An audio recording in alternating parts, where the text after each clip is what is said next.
Join the team. Hey, theMCGuiRE Review, and it feels good to be back. We have taken a little bit of a break with the content and the videos to just build up a little bit of a backlog and, quite frankly, just spend some time being able to play some games. It was hard to be able to come to what is going to be kind of the first video of the year, or what's the video that will sort of make an appearance with again. And there's a number of games we've been playing, and I had to land on the brand new Iron Forest. Now, this is a newer game that was kickstarted. It is from Brain Games, and it's part of the Ice Cool universe. Now, I'll also say that, you know how we do it here on the channel, this is not a paid-for advertisement. Some of this stuff is sent to the channel for review. This, however, was not. This was a game that I purchased and I personally backed on Kickstarter, and it did arrive. I'm not sure. I think it was in a December time frame that it arrived, and we've been playing the heck out of this game.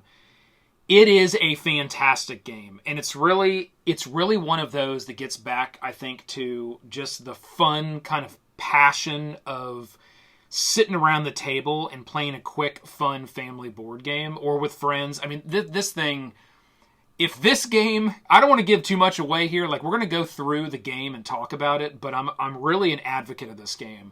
If this game is not in your arsenal as a gamer, you're missing out, because it offers all of this dexterity and fun and tension, but it's extremely easy. It plays out fast, and you can play this game in a number of ways. We'll hit the rule book here. I think the rule book was actually done really well. It's laid out very well. You do have some diced tutorials if you want to do that, where you kind of scan the thing and you go to an app, and it does kind of step you through with an app how to actually set the game up and play. It was kind of in its infancy when I received the game. There wasn't a lot there, but it was enough to kind of get going. I think they were going to build that out in time. But the rule book is actually really easy to go through. It's not very long. The game is very simplistic. The reason why it is the length that it is, and that is 27 pages cover to cover, is because there's a number of different game modes. They've got a number of different full-scale examples in here, and it talks about the different scenarios as well, all within this book. But the actual core rules are not very long, and the pages are really spread out with pictures. It's just very easy to go through, very clean. I did not have any issues with the rule book at all. That was just up and running. Okay, you're going to have two factions in this game, essentially, and they're right here. You got the Iron Force and the Animal Clans. The Iron Force is the red color in the game, and they'll have the red bases, these little things here that are really engineered quite well. They'll start kind of generally in the top. That's kind of their domain. And on the bottom, this jungle-like area is the Animal Clans. So let's just break there and go to what we see in front of us, because all of this fits very nicely back in this box. It kind of nests all together. All these trays, they nest, and then they go back in the box. There's actually some stuff that came with the Kickstarter. There were some sleeves for the cards that came with the Kickstarter, as well as some nice little tuck boxes for the various components, because there's more components than what you see here on the table. We'll talk about those here in a second. But the build of this is the only thing that I can say from a review perspective that I'd watch. One, it is going to take you a minute to build this. The instructions of how to do it are clearly articulated and laid out in the box, and it's very easy once you understand how to do it. But that first time, you're going to be like, okay, this box goes here, and this box goes here, and then how does that little clip go on, and where exactly does it go? And trying to just get everything sort of aligned and straight. But it's all clearly explained in the instructions, so that's not a problem.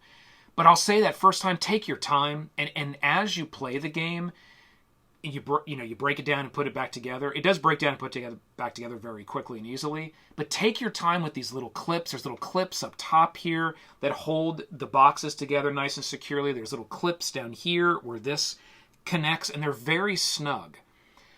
So they're designed well, but the problem is if you just get too quick with just like, shoving it on there, trying to do it real fast, you could catch the paper of the box on that hard plastic and rip the paper that's actually printed on this cardboard of the box.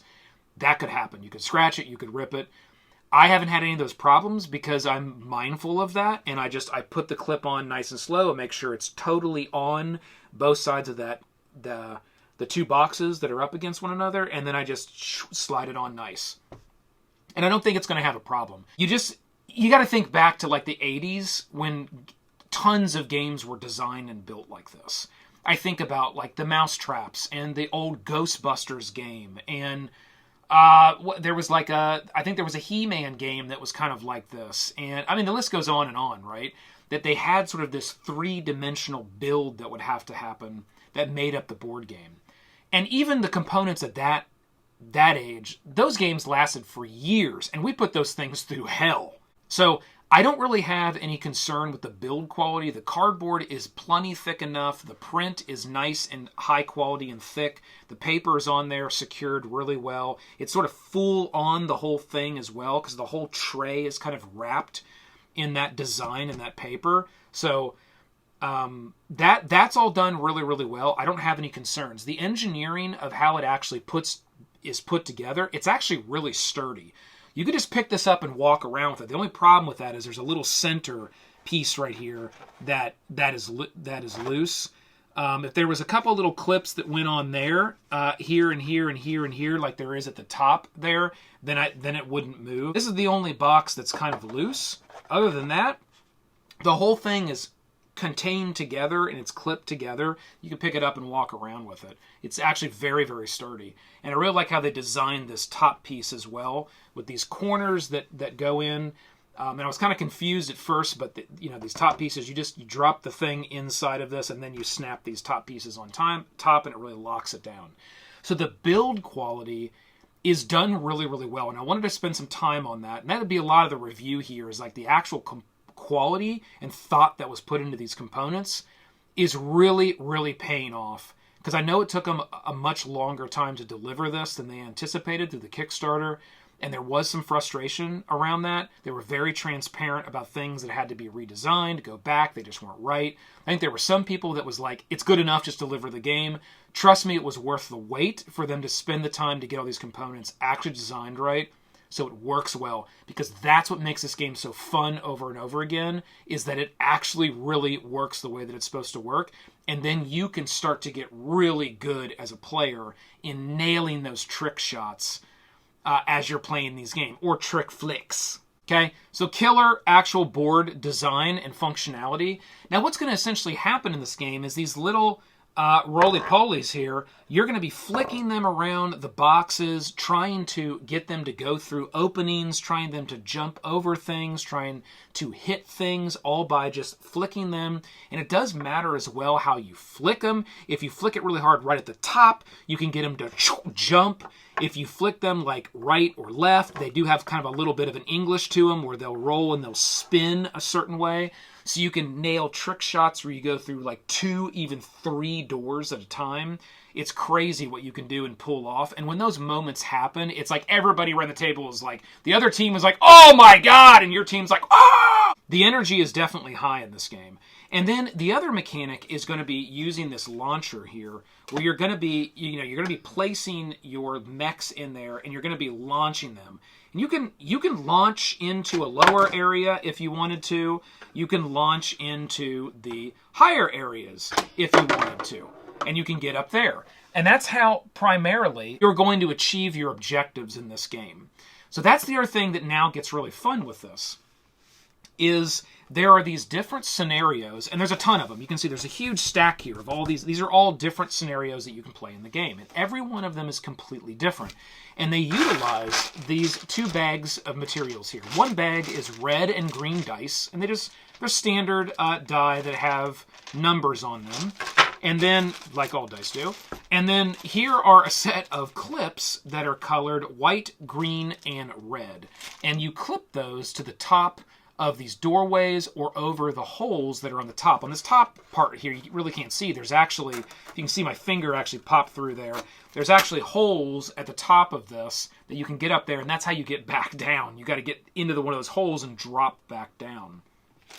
Well, these are ways to mark your victory conditions. So you may, if you're the green team, be doing something where you've got a number of dice that are set out on the board, and it could be at the top or the bottom, and you need to hit those dice and then flick those dice. You got to hit them with a mech, and then you got to flick them through like a door, and then you get a point. And then there's going to be other things where you have a little clip at the top, and it means, oh, I gotta flick my mech through. See, I couldn't even do that. That's why it's like sometimes you just think, oh, so easy, boop, and then it doesn't even move right, and then everybody laughs at you. So I got to flick my mech through the opening there into this area, and if I was able to do that, then I'd be able to take that clip, and now I have a victory point. And that's essentially I'm not going to go super deep into that. That's essentially the basic of this entire game, is set up a scenario. The scenario win condition is different for each side, but they're really well balanced. And you have to be able to achieve that scenario condition by different types of dexterity, mechanical things that you would be doing with your 4 particular mechs. And that's what gives the game a huge amount of replayability as well, is you can just continue to use these scenarios, just mix it up. You can do them in order, like a little campaign. You can just, okay, mix them up. Okay, we're going to do this one.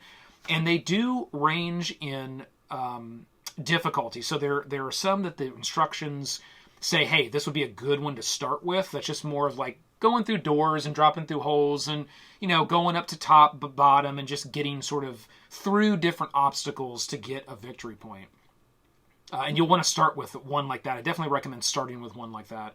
And then just kind of go to any one you want. They all kind of just scale from there, I would say. There's probably like 1 or 2 that are sort of entry level, I would say. And then the rest of them are probably about the same complexity-wise, but completely different. And when I first started, I was actually a little worried about that. I thought, okay, there's any of these games do all these scenarios, and the scenarios have different win conditions for different sides, then you run into balancing issues.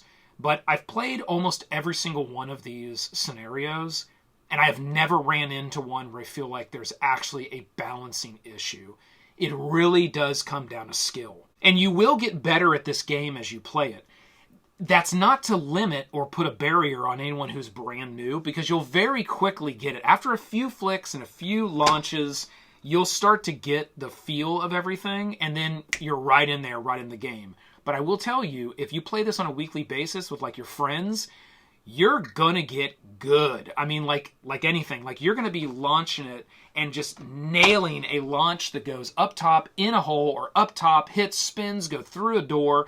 Like you're gonna just start nailing it, and then it's gonna be sort of this battle of skill back and forth, not just sort of the random launches and flicks, and hoping that you're gonna get close to what you're trying to get to. So that's a really fun aspect of this game as well.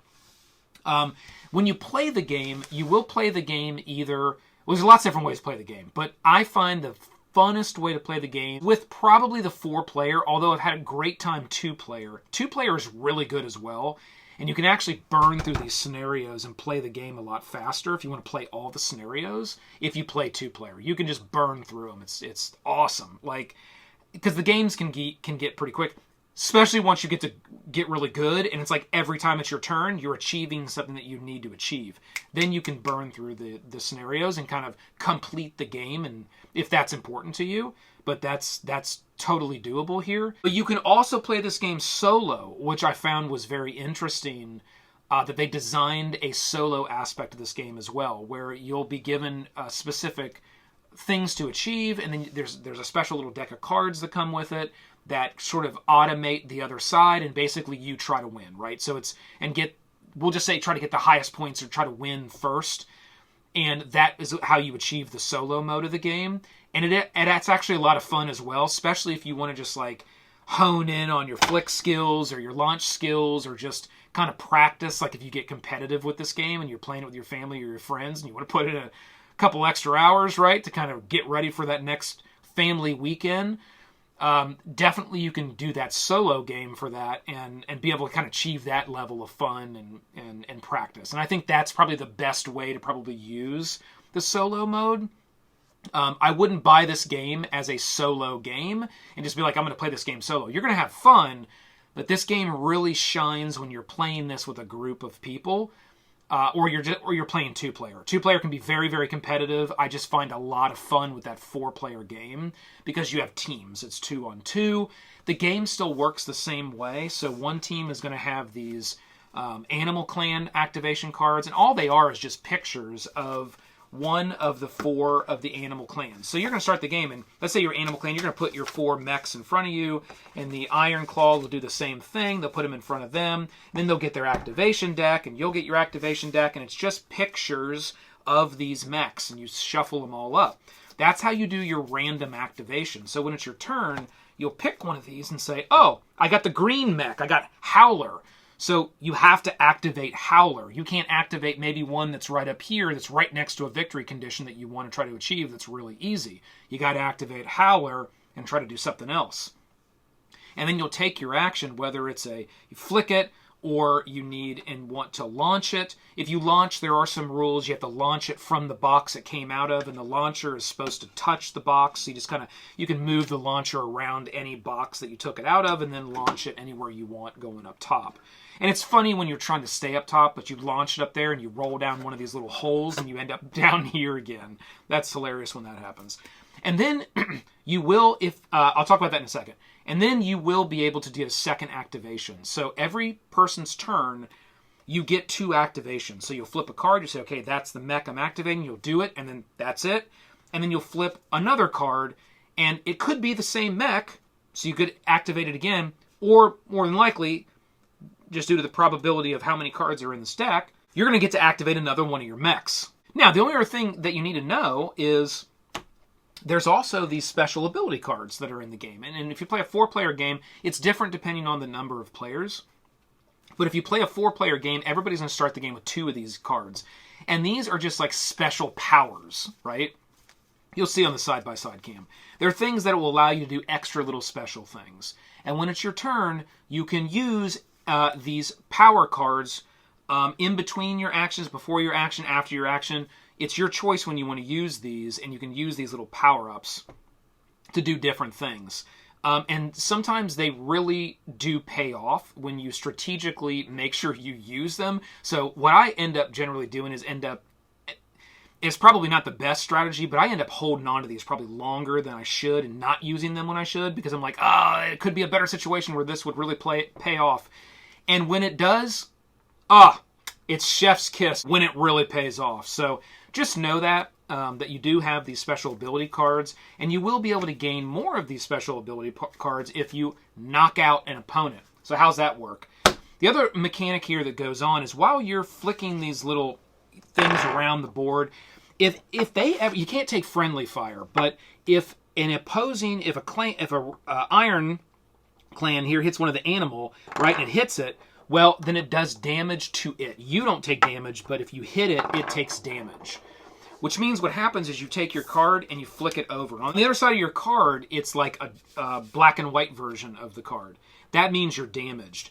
If you take damage again, and there is a number of ways in the game to take damage, primarily it's because something runs into you and hits you, or you flick and you completely leave the game board, then you take damage. If that happens and you're already damaged, then you're knocked out. So you'll grab your little mech and you'll put it on the card, and now it's off the board. Now it's not out of the game. Once you draw another card that is that mech, that's what kind of refreshes you, and then you will refresh. You will find your starting point for that mech, and every layer has a starting point. For the green, it's over there. There's like points around the box, and you'll reset it on one of those points. And now it will be back in play. Last mechanic, and I promise this is the last one, is whenever you flick, if you get too close to a wall or it's like in a weird position, you're always allowed to take the mech and move it straight back into this white line area. There's a little white line that's in every box, and that's kind of like a reset boundary where if you're in like a weird spot and it's like you can't flick it and it's just going to be a missed turn. I love that mechanic because it's like, okay, people aren't just flicking awkwardly and missing turns and like dragging out the game. You get to say, okay, I'll just pull it straight out. Now you can't do all kinds of crazy, just straight out, put it on the line, and now I have the angle and I can actually do a flick like a flick would work and try to get it. Now you still may horribly fail at trying to make your flick, which is hilarious, even when it's like super easy, like you're right in front of it. I've done it myself, I don't know how many times, but it sort of is a mechanic that allows the game to kind of move on and not get clogged up. Okay, those are all the mechanics of the game and the gameplay of the game. These little tokens right here will indicate sort of the user turns. So it will kind of go like, if there's 4 players, it'll go like me, and then someone on that side, and then the other person on this side, and then the other person on that side. So it will go kind of back and forth like that, and you'll use just these 1, 2, 3, 4 to put out in front of you to say, like, you know, you'll put them in front of the people to know whose turn it is. So that's really what that is used for there. That's really all I can say about Iron Forest. I mean, team, it's an incredible game. It's super fun. It's super well engineered. This launcher is really, I mean, it is tuned. It is dialed in for exactly where it needs to be for the different types of launches that need to happen. It does come with some extra springs as well, this Kickstarter version. So I could only imagine that is if you just use the heck out of this thing and maybe one of those springs broke over time or the springs started to loosen over time. I don't know. It should take quite a bit of play to be able to do that. You've got 2 extra springs that came with the game, which I thought was pretty awesome. You would have to take these screws out to probably replace those, but it looks like a pretty easy job, these 4 little screws right here. Okay? These here are designed incredibly well. The weight of them, the wobble of them, you can follow the directions. It actually, in the directions, gives you tips on how to flick these to get the angle and the direction and the spin that you would want. And it works. It's not just a bunch of like, yeah, it should work if you flick it like this. You know, like, no. If you do what it says in the instructions, this thing will behave exactly like it says. So I found that to be quite impressive in how well these are weighted and designed and sort of the wobble and the movement of them. Really, really well done in how, like, so you can see, like, different types of flicks will give you different types of rolls. It's great. Like, it's so well designed. I love it. And team, that is the reason why I wanted to do this video as the first one to kick off this year, because it's one of those games that I'm not just excited about. It's one of those board games that I feel like the designers really went back to the basics of, let's make a game that is just designed well. It's fun.